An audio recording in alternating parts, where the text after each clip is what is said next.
configuração. Essas curvas, elas visaram aproximar a quantidade medida de material bovino à quantidade real de material bovino que eu tinha naquela amostra. Como que foram feitas essas curvas? A gente pegou misturas conhecidas de produtos lácteos que a gente sabia que era 100% bovino e de produtos lácteos que a gente sabia que era 100% bubalino, e fizemos várias misturas em proporções diferentes desses materiais. Então, um exemplo, eu peguei 70% de queijo 100% bovino e 30% de queijo 100% bubalino, e fiz uma mistura. Então, no meu final, na minha amostra final, eu tinha 70% de material bovino. E aí nós fizemos vários pontos com essas quantidades controladas e amplificamos com a metodologia que a gente desenvolveu, utilizando os primers específicos para bovino e bubalino. E aí fizemos uma curva padrão, onde essa curva padrão eu tinha a quantidade medida de material bovino versus a quantidade real que eu sabia que eu tinha colocado naquele ponto de material bovino. Dessa forma, essa curva ela pode corrigir eventuais desvios que sejam ocasionados por diferenças, por exemplo, no número de células no leite de cada espécie. Tá? Então, isso aí foi só para a gente conseguir aproximar o mais possível a quantidade medida da quantidade real de material ali presente. Então, essa curva aqui foi o que a gente teve, na verdade, uma reta, e com a equação dessa reta, a gente pode medir a quantidade real de material bovino presente em uma amostra desconhecida. Então, aqui um resumo dessa metodologia. A gente tem lá as amostras comerciais, por exemplo, um queijo que eu compro no supermercado. Eu vou extrair o DNA dessa amostra, vou amplificar o DNA utilizando os primers de bovino e bubalino, e aí eu vou ter uma quantificação, uma medição da quantidade de DNA bovino que eu tenho ali na minha amostra. E aí eu jogo essa quantidade na minha curva e eu tenho o mais aproximado possível da quantidade real de material bovino que eu tenho ali. Então, a gente, utilizando a técnica em pontos que a gente sabia quanto de DNA bovino, quanto de material bovino tinha, a gente vê que as medições que a gente obteve foram bem próximas da quantidade real que tinha ali naquele produto, e após a correção a gente sempre aproximou a medição à quantidade real de material bovino naquele produto. Essa metodologia já foi publicada no início desse ano, e a gente tem também um pedido de patente no INPI, essa patente em colaboração com o INCT e a Milus. Então, com essa metodologia, nós resolvemos verificar como que estava o comércio de produtos de origem bubalina no Brasil. Se estava tendo muita fraude, como que estava. Então, nós fizemos coletas de produtos lácteos rotulados como de origem bubalina ao longo de todo o ano de 2012. Foram em supermercados da região Sudeste, Sul e Nordeste do Brasil, totalizando 124 amostras entre queijos, leite, iogurte, requeijão, de 20 marcas nacionais. E aí, nós utilizamos a metodologia que eu apresentei agora para tentar quantificar quanto de material, se tinha material bovino adicionado e quanto de material bovino tinha adicionado nessas amostras. Então, esses são dados preliminares da dissertação da aluna de Lissandra Dalcedo, da Escola de Veterinária. Essas análises desses 124 produtos, nós achamos 25 que continham mais de 1% de material bovino.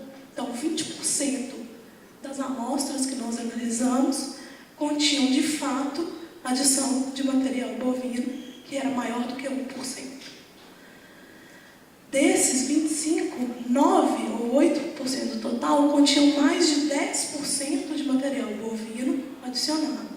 E 2 amostras eram 100% de origem bovina, ou seja, elas estavam sendo comercializadas como produtos de búfala, rotulados como de búfala, mas na verdade eram 100% bovinos.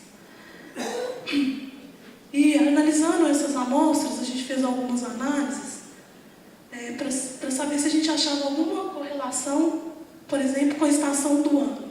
Então, essas amostras, elas foram coletadas praticamente igualmente entre as diferentes estações do ano. E nós vimos que 41% das amostras coletadas no verão, ou seja, 9 de 31 amostras, eram positivos, ou seja, continham adição de material bovino.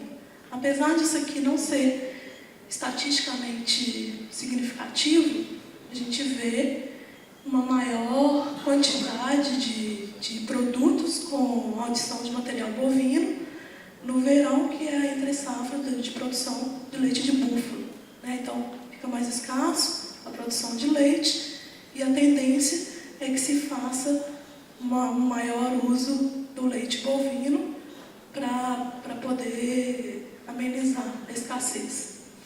Aqui a gente tem a média, a quantidade média de DNA bovino. A gente vê também que não teve grandes diferenças entre as diferentes estações. Quando a gente analisa o número de produtos com fraude em relação à presença do selo da Associação Brasileira de Criadores de Búfalo, esse selinho é um selo que a associação dá para laticínios, os quais são fiscalizados eventualmente, e esse selo é dado para aqueles laticínios que produzem produtos que são 100% búfalo. E aí, quando a gente analisa os produtos em relação ao selo, a gente vê que aquelas amostras que têm o selo, de fato, nelas é muito mais raro a adição de material bovino. Quando a gente vê as amostras que não têm o selo, 37,5% dessas amostras têm adição de material bovino. Então, a gente vê a importância desse tipo de fiscalização e desse tipo de ação para poder prevenir esse tipo de fraude. E a gente vê também, quando a gente analisa a quantidade média de DNA bovino contido nesses produtos, a gente vê que essa quantidade é bem maior, em torno de 6%, quando a gente não tem o selo.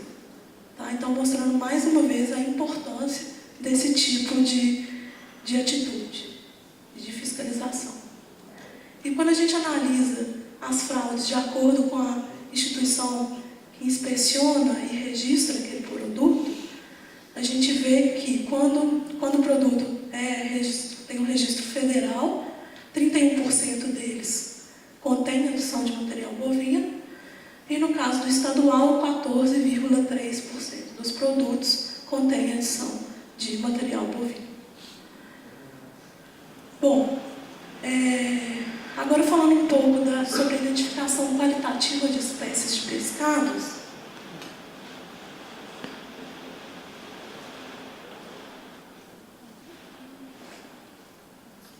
a metodologia utilizada nesse caso foi a metodologia de DNA barcode.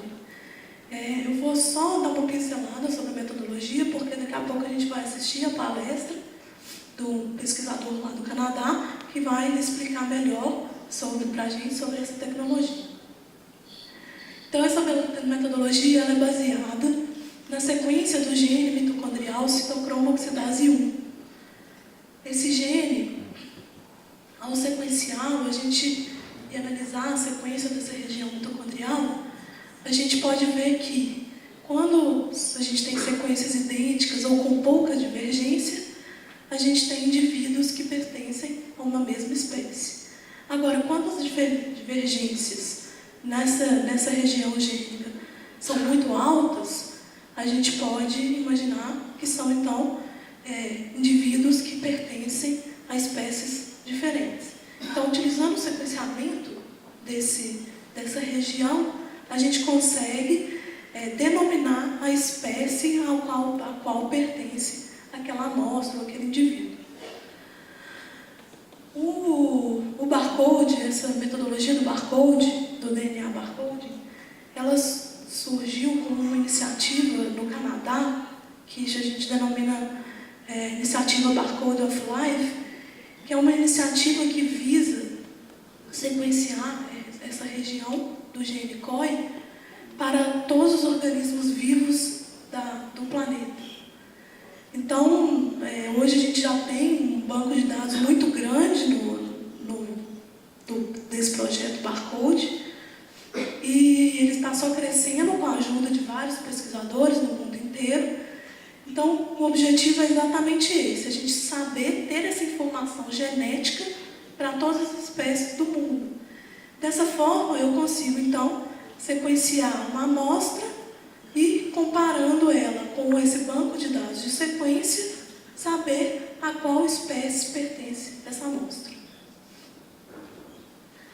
Então, a metodologia consiste basicamente na extração de DNA de uma amostra comercial ou de uma amostra forense, a amplificação desse DNA, o sequenciamento e a análise da sequência e uma busca por similaridade no banco de dados do barcode.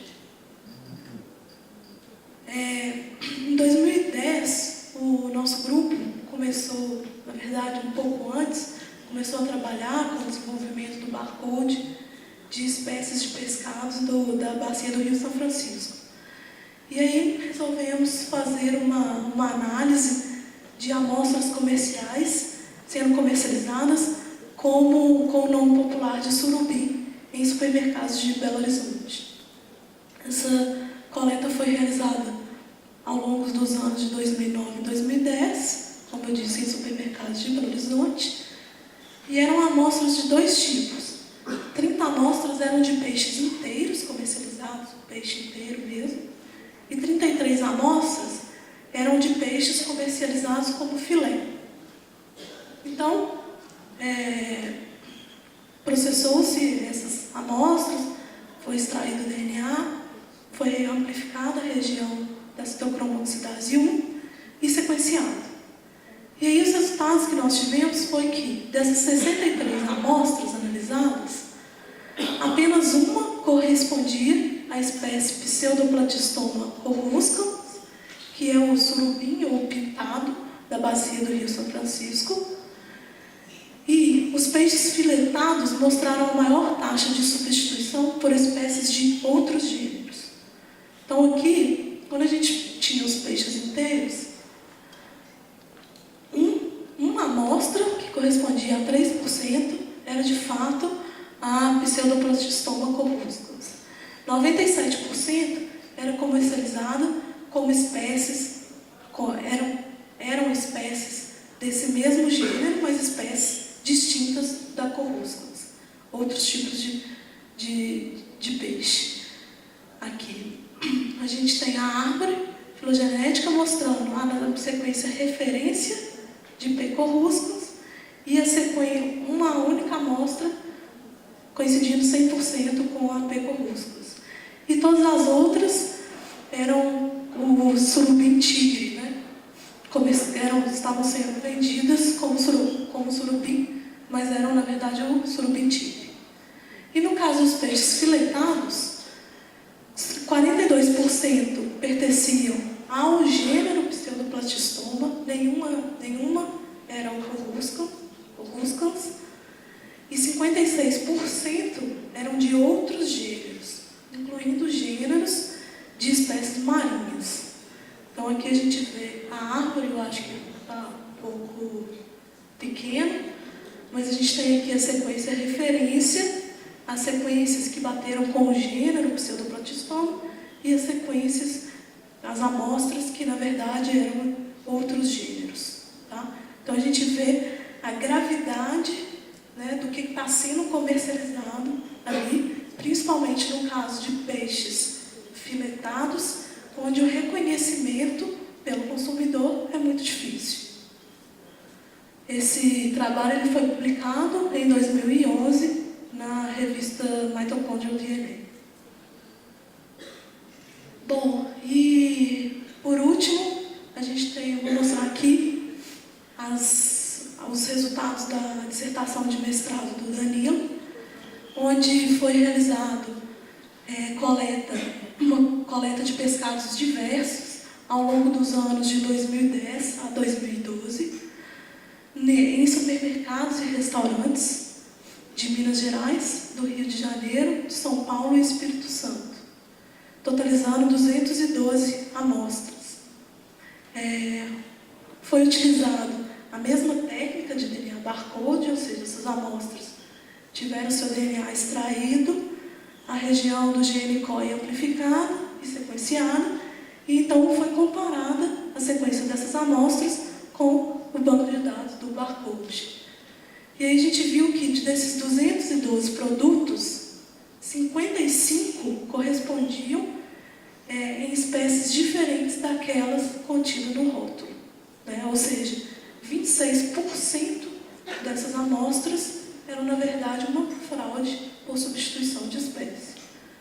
Aqui a gente vê um resuminho desses pescados que foram analisados. Então aqui a gente tem o nome popular pelo qual o pescado estava sendo comercializado e tanto a amostragem que foi feita e o número de produtos que, na verdade, consistiam em fraude.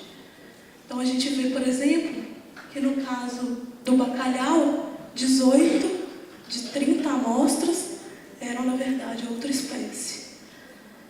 No caso da merluza, que foi a espécie com maior número de substituição, 70% das amostras eram, na verdade, de outra espécie. Tá? Então, mais uma vez, mostrando a gravidade desse assunto que muitas vezes nem é abordado, aí, nem se acha que existe de fato esse tipo de problema. Bom, então, como conclusões desses trabalhos, a gente pode concluir que a gente possui já no Brasil metodologias para análise de substituição de espécies em produtos de origem animal, e metodologias essas que estão aptas a serem utilizadas por órgãos de fiscalização na rotina de inspeção desses produtos de origem animal. A gente conclui também que o mercado brasileiro possui um alto número de casos de adição de espécies não declaradas do rótulo, ou mesmo de substituição completa da espécie por outra, e que são necessárias políticas públicas que visem a utilização de tais metodologias no controle e inspeção dos produtos de origem animal. Eu gostaria de agradecer aqui as agências financiadoras desses trabalhos, CNPq e FAPEMIG, ao INCT, que possibilitou todo esse trabalho, o Laboratório de Genética da Escola de Veterinária e toda a equipe. Esse trabalho ele foi realizado principalmente pela Alessandra e pelo Danilo em seus trabalhos de dissertação, com a coordenação da professora Denise, do Dr. Bruno dos Santos, Dr. Daniel e da doutora Lilian Teixeira. Muito obrigada a todos pela atenção.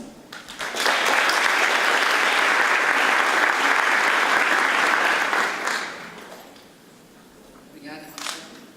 Lembro a todos que aqueles que tiverem perguntas, por favor, façam suas anotações e a gente vai recolher antes da discussão, logo depois do nosso cafezinho, daqui a pouquinho. Antes disso, o Dr. Robert Haneck não pôde comparecer para a palestra de hoje, ele teve um problema, mas, muito gentilmente, ele nos enviou a sua apresentação com gravação de voz. Então, vocês vão assistir a apresentação como se ele estivesse aqui e ela vai ser traduzida para vocês para o português, ok? Então, por favor, a apresentação do Dr. Robert Haneck.